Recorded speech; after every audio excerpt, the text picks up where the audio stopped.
A majority of us experience or have experienced muscle soreness or joint pain. These are an inevitable part of life, especially if you're a physically active person, and they only degrade your performance. However, there is a method of stretching that we can all utilize to help relieve us of these chronic issues.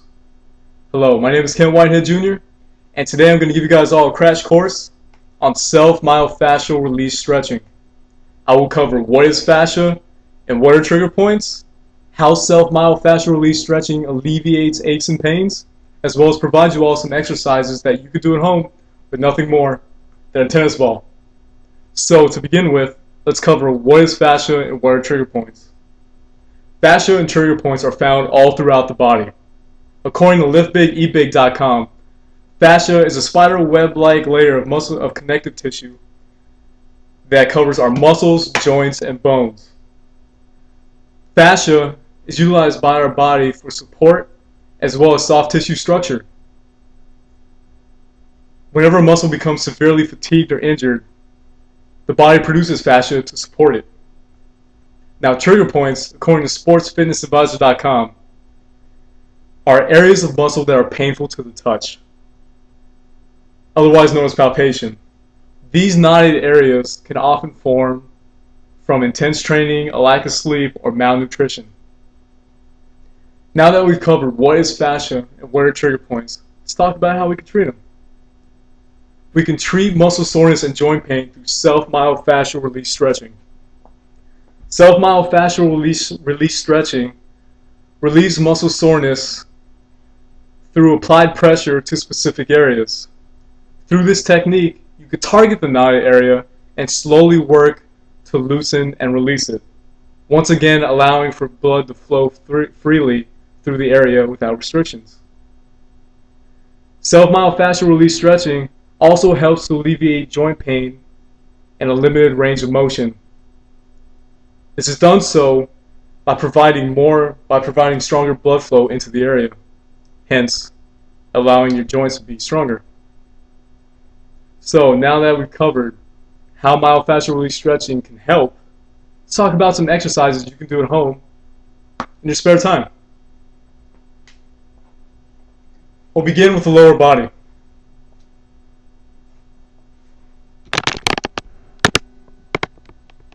Let's try this way. Okay. One of the techniques you can do is to simply sit.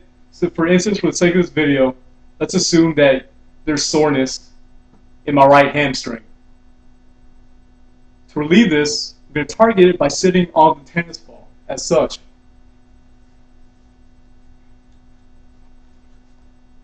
Now you may have multiple trigger points throughout your hamstring. It varies from person to person. You can sit on a flat chair preferably. You're going to, with your body weight, you're going to roll around and find a sore spot. Now you're going to know when you hit it, because it's not going to be a very good feeling. It's going to be painful. So once you find it, you want to sit and marinate.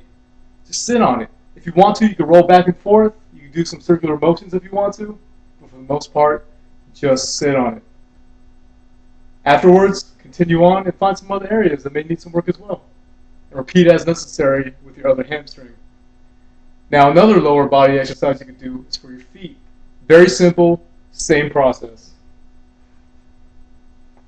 You're going to take the chair and simply rest your foot on the ball.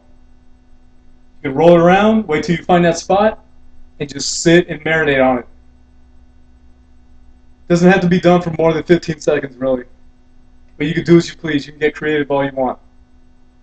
Now that we've covered some lower body exercises, let's cover some upper body exercises.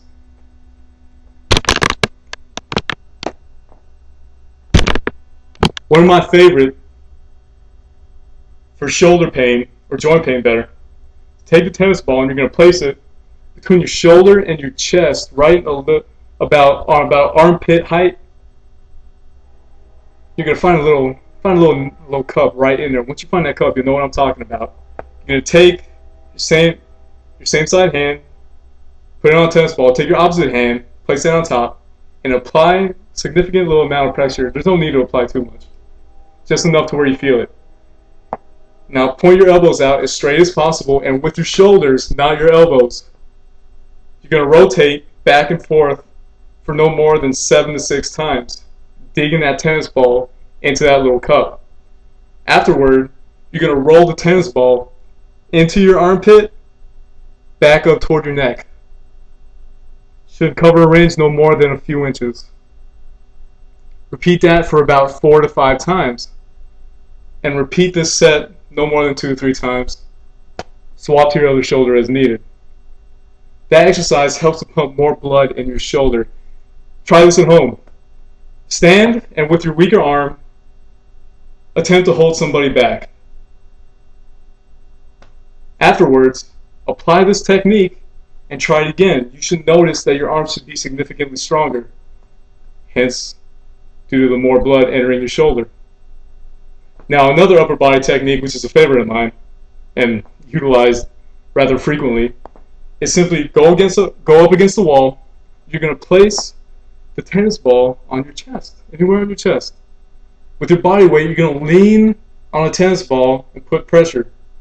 And you're just going to roll around, same approach, same technique. You're going to find a sore spot, you're going to sit on it, you're going to marinate it.